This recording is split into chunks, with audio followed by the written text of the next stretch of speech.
Hello everyone, আজ আমি তোমাদের মাঝে অসাধারণ আরও একটি লেটেস্ট ড্রামা নিয়ে আসলাম। আমার নাম হলো মাই ডিয়ারেস্ট নেমেসিস। সালটা ছিল 2009। এক বৃষ্টির দিনের হাঙ্গক ইউনিভার্সিটি দিয়ে গল্প শুরু হয়।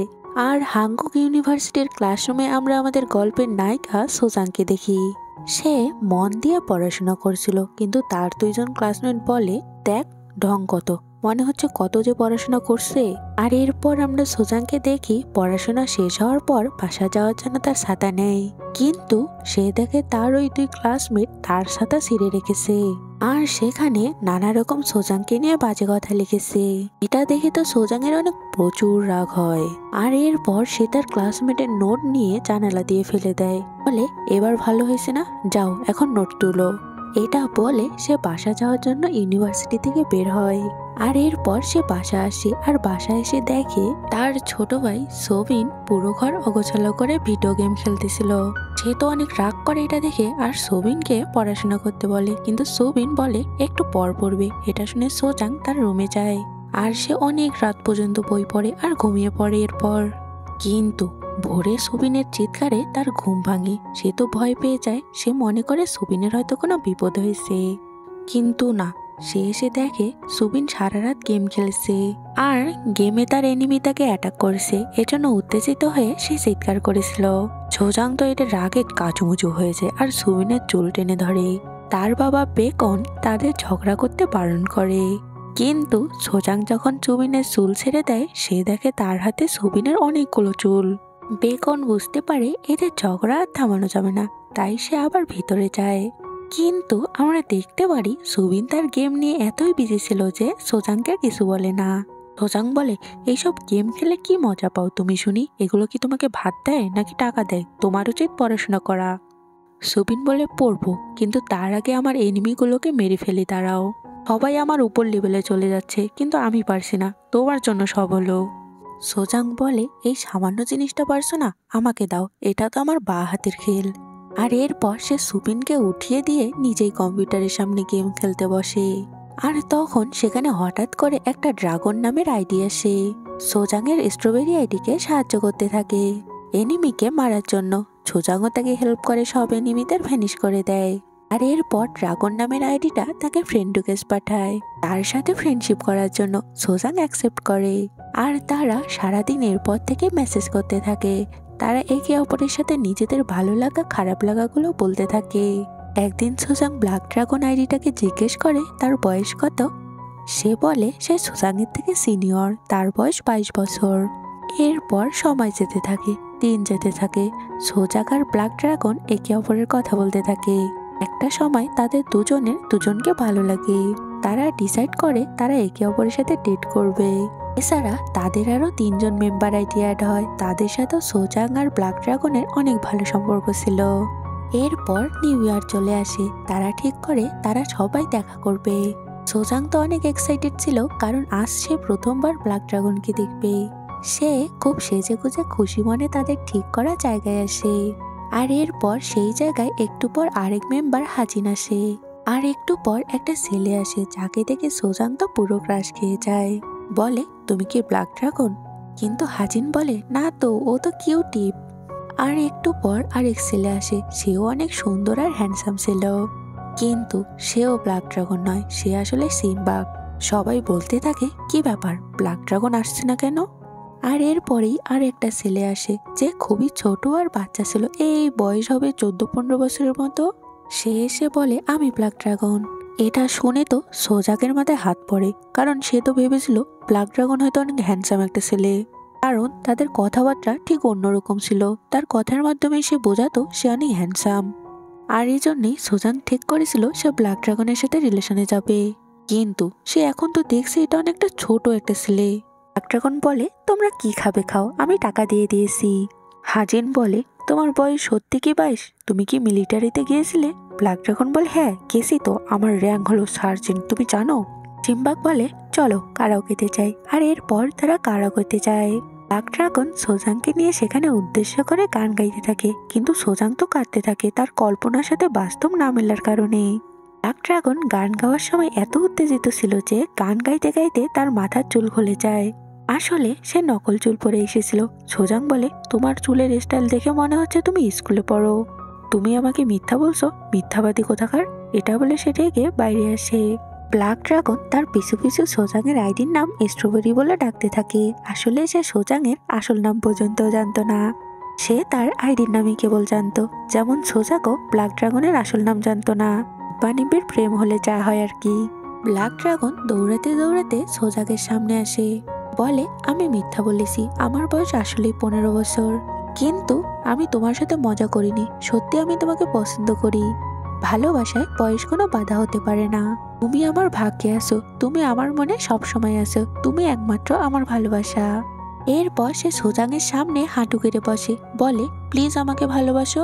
সোজাং দেখে রাস্তার সবাই এসব দেখছে আর মজা নিচ্ছে, তাই সে বলে, হ্যাঁ ঠিক বলছো, ভালোবাসে কোনো বয়স মানে না।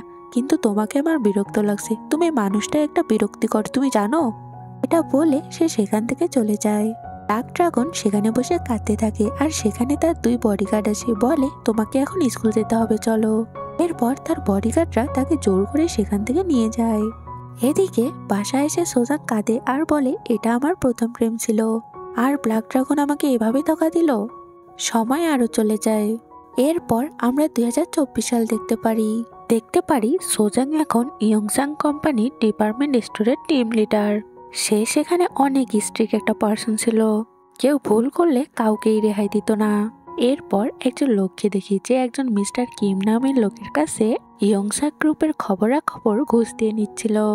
লোকটি চেয়ারম্যানের নাতির খবর জানতে চায়, কিন্তু কিম নামের লোকটি তাকে বলে স্কুল শেষ করার পর আর কেউ দেখেনি তাকে, সে দেশের বাইরে চলে গেছিল। আর তখন সেখানে কোম্পানির চিফ আসে। কিম নামের লোকটি বলে, এত দেরি করে আসলে যে? চিফ সরি বলে আর সে তাদের লোকদের অর্ডার দেয় এই লোকটিকে ধরার জন্য। লোকটি বলে, এসব কি হচ্ছে, তুমি আমার কাছে ঘুষ নিয়েছো। কিম বলে, আমি সেক্রেটারি কিম নই, আমি বাঞ্জু, চেয়ারম্যানের নাতি। আর আমরা দেখতে পারি এটা আসলে সেই ব্ল্যাক ড্রাগন ছেলেটি ছিল। তার আসল নাম হলো বাঞ্জু, অর্থাৎ আমাদের গল্পের নায়ক। আর বাঞ্জু হলো ইয়ংসাং কোম্পানির উত্তরাধিকার, অর্থাৎ চেয়ারম্যানের নাতি। সে লোকটিকে বলে, যাও এখন জেলে। আর এরপর চিপকে বাঞ্জু জিজ্ঞেস করে, এবার চেয়ারম্যানের কি অর্ডার আসছে বলো আমাকে। চিপ বলে, চেয়ারম্যান তোমাকে এবার ডিপার্টমেন্ট স্টোরে ডিরেক্টর হওয়ার আদেশ দিয়েছে, সেল ও প্রফিট বাড়াতে বলেছে। বাঞ্জু বলে, ঠিক আছে তাই হবে। আর এরপর বাঞ্জুকে দেখি রাতে সে ডিস্কে যায়, ঠিক তার স্কুল লাইফের মতো। পোশাক আশাকও সে সময়ের মতো ছিল। এখানে সে অনেক এনজয় করে। আসলে সে সবার সামনে তার চেয়ারম্যান দাদির চাপে জেন্টালম্যান হলেও মনে মনে সে সেই ব্ল্যাক ড্রাগন লাইফে ছিল, যেটা কেউ জানতো না। কিন্তু তখন তার চিপ কল করে বলে তাড়াতাড়ি আসার জন্য। বাঞ্জু তাড়াহুড়ো করে গাড়ি চালিয়ে আসতে থাকে, কিন্তু রাস্তায় ট্রাফিক সিগন্যাল দেয়। দেখতে পারি রাস্তায় জুনসো আর সোজাংও গাড়ি নিয়েছিল। কিন্তু এদিকে বাঞ্জুর ফোনে একটা কল আসে আর ফোন রিসিভ করতে গিয়ে ভুল করে গাড়ি স্টার্ট হয়ে যায়। আর তার সামনেই ছিল সোজাংয়ের গাড়ি। সোজাংয়ের গাড়িতে তো ধাক্কা লাগে। আর এটা দেখে তো সোজাং রাগে শেষ হয়ে যায়। সে রাগে গাড়ি থেকে নেমে বাঞ্জুর সাথে ঝগড়া শুরু করে দেয়। বাঞ্জু তাকে বোঝায় যে তার তাড়া আছে, তাই সে যেন তার লয়ারের সাথে দেখা করে জরিমানা নিয়ে যায়। কিন্তু এটা শুনে তো সোজাং আরও রেগে যায়। বলে, এত অহংকার আপনার, আপনি আমাকে সরি না বলে টাকার ধমক দেখাচ্ছেন। চলেন, কোথায় যাবেন, আমিও যাবো আপনার সাথে। আপনি আমার গাড়ি আমার সামনে ঠিক করে দিবেন, আপনার কাজ শেষে। এরপর সে বাঞ্জুর গাড়িতে গিয়ে বসে। বাঞ্জু আর কি করবে, তার হাতে তো সময়ও নেই, তাই সে সোজাংকে নিয়ে ফুনেরাল সেন্টারের সামনে আসে। আসলে সেদিন তাদের এক ওয়ার্কার মারা গেছিল। সোজাংয়ের এবার গিল্টি ফিল হয়, কারণ সে মনে করে বাঞ্জুর হয়তো কেউ মারা গেছে।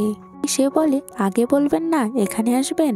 কিন্তু বাঞ্জুর তো লেট হচ্ছে, তাই তার কথায় পাত্তা না দিয়ে সে সেন্টারে ঢুকে পড়ে। আর সেখানে আসতে লেট হওয়ার কারণে চেয়ারম্যান তাকে বলে, আসতে লেট করলে কেন, এত দায়িত্ব জ্ঞানহীন তুমি। বাঞ্জু বলে, আমাকে লাস্টবার মাফ করে দাও, আর হবে না এমন। চেয়ারম্যান বলে, মা বাবার কিসের, আমার মনে হয় এরকম দায়িত্ব জ্ঞানহীন হলে তুমি আমার ছেলের মতো কোনোদিন হতে পারবে না, আমার ছেলের মতো কোম্পানির দায়িত্ব কখনোই নিতে পারবে না। বাঞ্জু বলে, আমি অবশ্যই প্রমাণ করব আমি যোগ্য, এবারের মতো আমাকে মাফ করে দাও। আর এরপর চেয়ারম্যান তার ওয়ার্কারের ওয়াইফকে সান্ত্বনা দিতে আসে। সেখানেই ওয়ার্কারের ছোট বাচ্চা একটা কাঁদছিল। চেয়ারম্যান ছোট বাচ্চাটিকে সান্ত্বনা দেয়, বলে তুমি কেঁদো না, সব ঠিক হয়ে যাবে। বাঞ্জুর মনে পড়ে যেদিন তার বাবা মারা গেছিল সে অনেক কান্না করছিল, সেও তখন ছোট ছিল। কিন্তু সেদিন চেয়ারম্যান তাকে বলেছিল তোমার কান্না করার কোনো অধিকার নেই, তুমি আমার ছেলেকে শেষ করেছো, তাই খবরদার ঢং করে কান্না করবে না, আর যেন তোমাকে কাঁদতে না দেখি। আর এরপর আমরা দেখতে পারি বাঞ্জু তার বাসা আসে, আর আমরা দেখতে পারি তার বাসায় একটা হিডেন রুম ছিল, যেটায় তার টিনেজ বয়সের সব গেমিং গ্যাজেট দিয়ে পূর্ণ ছিল। সেখানে তার পছন্দের সবকিছু গ্যাজেট সাজানো ছিল, আর সেখানেই সে সময় কাটায়। পরদিন দেখতে পারি বাঞ্জু অফিসে আসে নতুন ডিরেক্টর হিসেবে, কিন্তু কেউ জানতো না সে ডিরেক্টর, কারণ মিডিল স্কুলে পড়ার পর সে বিদেশে চলে গেছিল। সোজাংয়ের টিম মেম্বার নানা সোজাংকে বলে ডিরেক্টর নাকি এসেছে, তুমি কথা বলতে যাবে না? সোজাং বলে অবশ্যই যাব, দেখি কে এসেছে আবার। এটা বলে সে বাঞ্জুর অফিসে যায়, আর দেখতে পারি বাঞ্জু কোনো এক কারণে তখন শার্ট খুলছিল, আর তখনই সোজাং এসে তাকে শার্টলেস অবস্থায় দেখে চমকে যায়, কারণ সে দেখে বাঞ্জুর ব্যাক পার্টে একটা ব্ল্যাক ড্রাগন ট্যাটু করা। আর তখনই বাঞ্জু সোজাংয়ের কাছে আসে, আর অনেক ক্লোজ হয়ে সোজাং যেন চিৎকার করতে না পারে তাই মুখ চেপে ধরে। আচ্ছা, সোজাংকে চিনতে পেরেছে বাঞ্জু ব্ল্যাক ড্রাগন নাকি পারেনি, দেখতে হলে নেক্সট এপিসোড দেখতে হবে। ততক্ষণ লাইক সাবস্ক্রাইব করে পাশেই থেকো। আজকের মতো এখানেই বিদায়।